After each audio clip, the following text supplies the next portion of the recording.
ॐ कृशधरी महाचण्डी मुक्तकेशी वलिप्रिये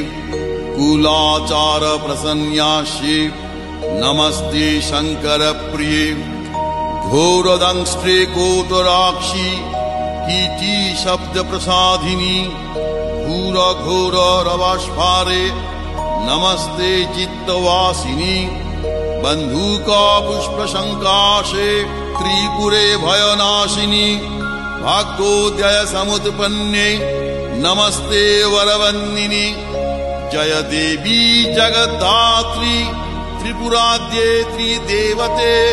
भक्तेभ्य वरदे देवी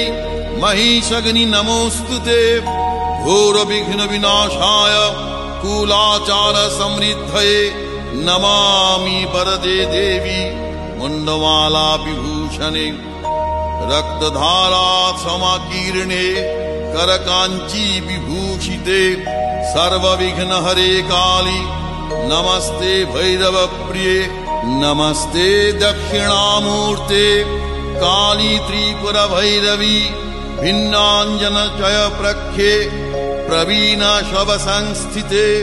गलत्सनित धाराभि स्मेरानन सरोरुहे पीनोन्नत कूच द्वंद्वे नमस्ते घोर दक्षिणे आरक्त मुख शंताभि नेत्रालीभिर्विराजिते शबद्वय कृतोत्वंशे नमस्ते मदविह्वले पंचासन मुंड घटित माला लोहित लोहिते नानामणि विशोभाढ्ये नमस्ते ब्रह्म सविते शवास्थीकृत केयूर शंख कंकन मंडिते शववक्ष समारूढ़े नमस्ते विष्णु पूजिते शवमांस कृत ग्रासे षट्हासे मुहुर्मुहु मुख शीघ्र स्मितामोदे नमस्ते शिव वंदिते खड्गमुंड धरे वामे सर्पे भय वरप्रदे दंतुरे च महारौद्रे नमस्ते चंडनायिके त्वं गतिः परमा देवी त्वं माता परमेश्वरी त्राहि मां करुणाशार्दे नमस्ते चंडनायिके नमस्ते कालिके देवी नमस्ते भक्तवत्सले मूर्खतां हर मे देवी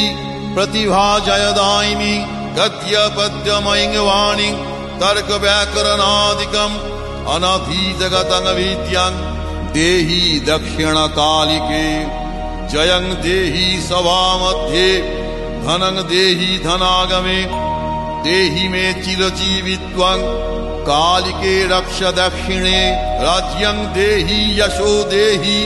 पुत्रां दारं धनं तथा देहं ते देहि मे मुक्तिं जगन्मातः प्रसीद मे ॐ मंगला भैरवी दुर्गा कालिका त्रिदशेश्वरी उमा हैमवती कन्या